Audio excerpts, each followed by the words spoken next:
शाम का समय था और मुंबई की लोकल ट्रेनें हमेशा की तरह खचाखच भरी हुई थी। अपनी नई नौकरी के इंटरव्यू से लौट रही पिंकी थककर एक सीट पर बैठी अपने फोन में कुछ देख रही थी। तभी ट्रेन का एक जोर का झटका लगा और उसके हाथ से हेडफोन निकलकर नीचे गिर गए। पकड़ो, एक आवाज आई। पिंकी ने देखा कि एक लड़का जो उसके सामने बैठा था उसके हेडफोन पकड़ रहा था। उसकी आंखों में अजीब सी शरारत थी। उसके चेहरे पर हल्की सी दाढ़ी भी थी। शुक्रिया, पिंकी ने कहा और हेडफोन ले लिए। मेरा नाम पिंकी है। लड़के ने भी अपना नाम बताते हुए कहा, मेरा नाम रूपिंदर है। और उसकी आंखों में शरारत और बढ़ गई और कहा, लगता है आपकी दुनिया संगीत में इतनी खोई रहती है कि आपको आसपास का कुछ पता ही नहीं चलता। उसकी ये बात सुनकर पिंकी हंस पड़ी और बोली, आज का कुछ दिन ही ऐसा था। दोनों के बीच कुछ पल की खामोशी रही, लेकिन वो अजीब नहीं थी।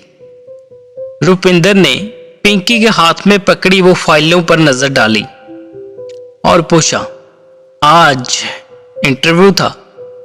हाँ, पिंकी ने कहा, और उम्मीद करती हूं कि अच्छा ही होगा ही। रूपिंदर ने कहा, आपकी आवाज में जो कॉन्फिडेंस है वो कहीं नहीं मिलेगा। रूपिंदर की इस बात से पिंकी मुस्कुराई और पूछती है, आप क्या करते हो?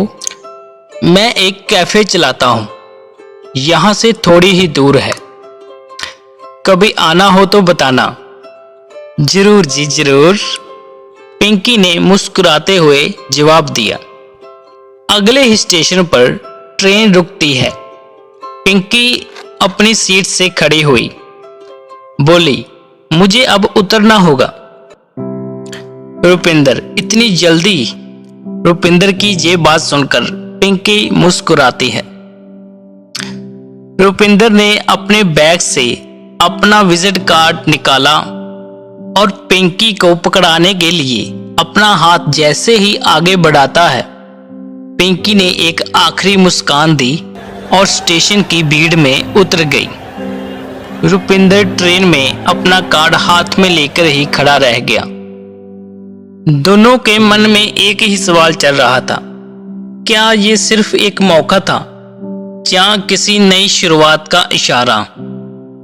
शायद ये उनकी पहली मुलाकात थी या फिर आखिरी। दोनों के पास एक मौका था एक नई शुरुआत करने का।